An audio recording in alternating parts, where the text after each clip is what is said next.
Bonjour, je viens de recevoir Babor, un youtubeur qu'on pourrait qualifier de satirique. Il a pas mal fait parler de lui ces derniers mois à la suite de cette vidéo. Top, je suis un influenceur français et je suis suivi par des millions de personnes sur tous les réseaux sociaux possibles. Je fais des couvertures de magazines, des plateaux télé. Je suis David Michigan. Bien joué. J'avoue, la question était super facile, mais j'ai pas trouvé mieux comme intro. Aujourd'hui, dans cette nouvelle... Je le trouve très marrant. À savoir si David Michigan a vraiment payé 80 000 euros d'abonnés, c'est possible, mais ça paraît très cher, donc si ça se trouve, il a des tarifs de gros. C'est de la spéculation en fonction des tarifs du marché que Pierre connaissait bien. Mais bon, il a quand même dû mettre pas mal de pognon pour arriver à 11 millions de faux abonnés. Il se trouve que ça n'a pas plu à David Michigan, qu'il a attaqué en justice, et donc Babor s'est lancé dans une quête épique. C'est pas un rigolo Babor, hein. Vous voyez, moi quand je fais mes dramas productifs, quelqu'un fait une vidéo sur moi, je lui réponds, je me fais un petit billet, etc. Mais avec Babor, ça va au tribunal, donc il est allé au tribunal, il a affronté David Michigan sur le terrain judiciaire, et à ce jour, il a gagné. Et donc, si tout ceci vous intéresse, vous irez voir la vidéo où les différentes vidéos qu'il a faites sur le sujet, et vous irez voir la vidéo où je l'interviewe. Mais ce que je voudrais faire aujourd'hui, c'est pas tellement vous placer en position de spectateur, c'est plutôt vous placer en position de créateur, en position de quelqu'un qui serait amené à avoir un podcast, qui serait amené à donner des interviews ou à participer à des interviews, et je voudrais partager avec vous un petit peu l'envers du décor. Vous savez, moi j'ai consacré une partie de mon travail à la question de comment on pose de bonnes questions. Donc vous voyez, j'ai fait notamment cette vidéo comment poser de meilleures questions, stop aux questions zombies, et le constat que je faisais dans cet entretien, c'est que très régulièrement, dans la plupart des matinales, sur la plupart des plateaux télé, quand les journalistes ont un politicien en face d'eux, leur objectif, ça va être souvent de créer de la polémique. Donc regarde, il y a machin qui a dit ça sur toi, regarde, il y a machin qui a dit ça sur toi, etc. Et donc systématiquement, et c'est surtout vrai des hommes politiques, on les met en position de moulin idéologie. Donc on en a un qui va déblatérer son idéologie, et puis le journaliste va l'énerver, et puis il va s'énerver, et il va balancer de plus en plus d'éléments de langage, de plus en plus de slogans, et après le journaliste va demander à un autre politicien, tiens regarde ce qu'il a dit, etc. Et je pense qu'il y aurait des choses plus intéressantes à faire avec des politiciens, parce que regardez, imaginez que au lieu de faire réagir les politiciens sur des choses du type est-ce que vous pensez pas que la réforme de machin c'est un scandale, ou alors regardez ce que machin a dit, qu'est-ce que vous en pensez, est-ce qu'ils pourraient nous expliquer un petit peu plus leur stratégie, voilà, comment est-ce qu'ils comptent gagner les élections, qu'est-ce que ça veut dire de recruter des électeurs, comment est-ce qu'ils se préparent à leur prise de parole en public, comment est-ce qu'ils font pour se relever après une défaite électorale, comment est-ce qu'on prépare un programme pour une élection, etc.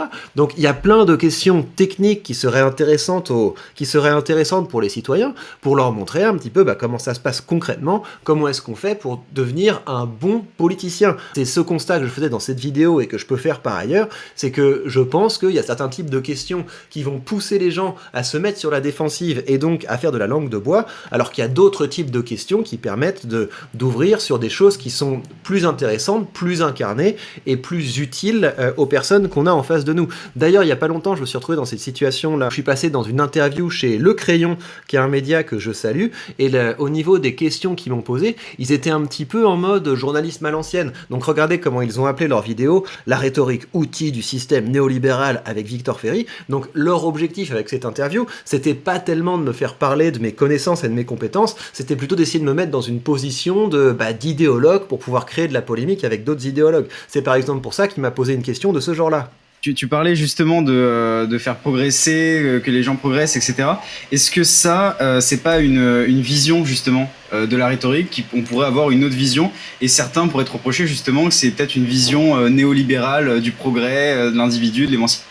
Voilà, et donc le truc c'est qu'évidemment moi je peux me dépatouiller de ce genre de situation, vous irez voir l'interview si ça vous intéresse, mais ce sont des questions dont le but est de me mettre dans une position de défense, dans une position de justification, et donc éventuellement de pouvoir me faire un petit peu déraper, et de pouvoir créer de la polémique, peut-être après solliciter une autre personne pour dire regarde ce que Victor Ferry a dit, est-ce que tu peux pas réagir, etc.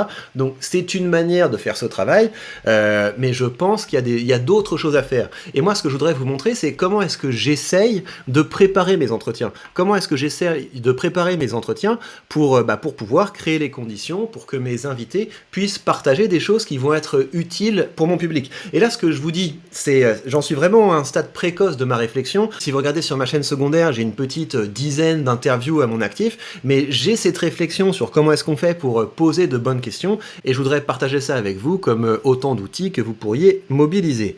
Alors, donc, la manière dont j'ai préparé mon entretien avec Babor, en fait, ce que je voulais éviter, c'est de commencer immédiatement par le procès. C'est le sujet sur lequel on l'attend, c'est le sujet sur lequel il est préparé à répondre, c'est le sujet pour lequel il est le plus sollicité, et moi je trouvais ça intéressant de lui permettre de nous parler de ce qu'il passionne au fond, de ce qu'est plus généralement son œuvre. Et donc c'est pour ça que les premières questions que j'ai posées, c'était là-dessus. C'était qu'est-ce qu'il veut faire sur YouTube et qu'est-ce qui l'anime profondément. C'est quoi ce qu'il a envie de faire, qu'est-ce qu'il a envie de créer, sur quoi il travaille là maintenant tout de suite, qu'est-ce qui l'anime. Donc ça donnait des questions de ce genre-là, je vous en montre quelques-unes, mais vous pourrez aller voir si vous voulez.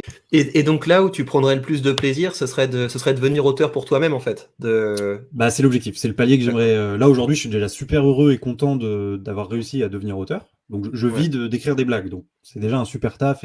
Donc c'est quoi l'intérêt de faire ça dans la dynamique d'un entretien? Si je prends mon invité et que je commence à le presser, vas-y, balance ce que tu as à dire sur ce sujet dont tout le monde a envie de parler, peut-être qu'il va pas aller au-delà de quelque chose, d'éléments de langage qu'il a pu dire par ailleurs ici ou là. Le fait de commencer par les choses qui l'animent, par les choses qui l'intéressent, ça lui signale que je suis bien intentionné, que je suis intéressé à lui en tant que personne, que j'ai pas juste envie de le presser pour qu'il sorte des trucs qui vont intéresser le public. Et donc faire ça, commencer par le sujet qui l'intéresse lui, plutôt que de commencer par les sujets dont tout le monde a envie d'entendre parler, ça suppose d'être capable de résister à la pression du public, d'être capable de résister à la pression de l'audimat. Si vous regardez la dynamique de cet entretien, il y a quand même beaucoup moins de monde qui regarde au début que quand on va commencer à aborder l'affaire, mais je considère que c'est important pour pouvoir respecter l'intégrité de la personne qui est en face de moi. Et respecter l'intégrité de la personne qui est en face de moi, encore une fois, c'est la pousser à parler de ce dont elle a envie de parler, avant de la pousser à parler des choses qui intéressent tout le monde. Et si vous êtes dans la position de l'interviewé et pas dans la position de l'intervieweur, je pense que c'est très important de sentir les attaques à votre intégrité. Donc c'est des choses du type « Tiens, un tel t'a critiqué, qu'est-ce que t'as à dire là-dessus ? On pourrait vous reprocher d'eux, qu'est-ce que vous avez à dire là-dessus ?» Donc quand vous sentez que votre intégrité est attaquée, donc ça veut dire que les gens ont envie de vous sortir des choses que vous n'avez pas envie de dire, eh bien il faut le sentir et il faut être capable de résister à ça. L'intégrité, c'est quelque chose qui est pour moi très important. C'est la condition pour laquelle une relation de confiance peut se nouer entre l'intervieweur et l'interviewé, et c'est ça qui fait que l'interviewé va dire des choses qui vont au-delà des choses convenues. On a ensuite abordé l'affaire Michigan, et donc là, vu que c'est quelque chose dont il a beaucoup parlé, c'est quelque chose, il a fait des vidéos dessus, il a une narration qui est toute prête. Et moi, mon objectif pour que ce soit intéressant pour le public, ça va être de lui faire des pauses dans cette narration pour faire des zooms. Et donc ça va être des zooms sur des choses techniques, donc du type, mais concrètement, comment ça se passe quand on est dans l'audience? L'avocat fait vraiment une plaidoirie, et donc là, il peut s'appuyer sur des choses qu'il a vues, donc il peut vraiment nous partager des choses qui sont intéressantes, parce qu'elles sont concrètes, parce qu'elles sont incarnées, et je vais poser également des questions qui le poussent à revenir sur ce qu'il ressentait, comment est-ce qu'il s'est senti à tel ou tel moment, et donc ça lui permet de se plonger dans son expérience, et l'expérience, c'est quelque chose qui est intéressant, parce que, en l'occurrence, ça peut vous arriver d'être dans une situation où vous allez recevoir une convocation au tribunal, où vous allez recevoir une mise en demeure d'enlever tel ou tel contenu, et donc faire parler Babor sur comment est-ce qu'il s'est senti, quelles ressources il a mobilisées pour être capable de se dire « je n'ai pas peur, j'y vais », je pense que c'est des choses qui vont être utiles pour le public. C'est quoi les leviers que tu utilises pour trouver du courage dans ces moments-là? C'est de me dire, en fait, c'est d'essayer de voir le côté positif, c'est de dire déjà mettre en lumière la malhonnêteté du personnage, et ça confirme en fait tout ce que je disais au départ, et montrer que c'est encore plus gros que ce qu'on pouvait croire, qu'il a des choses à cacher.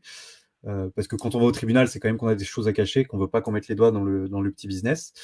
Et surtout, je me suis dit que ça avait jamais été fait, et j'aime bien faire des trucs qui ont jamais été faits.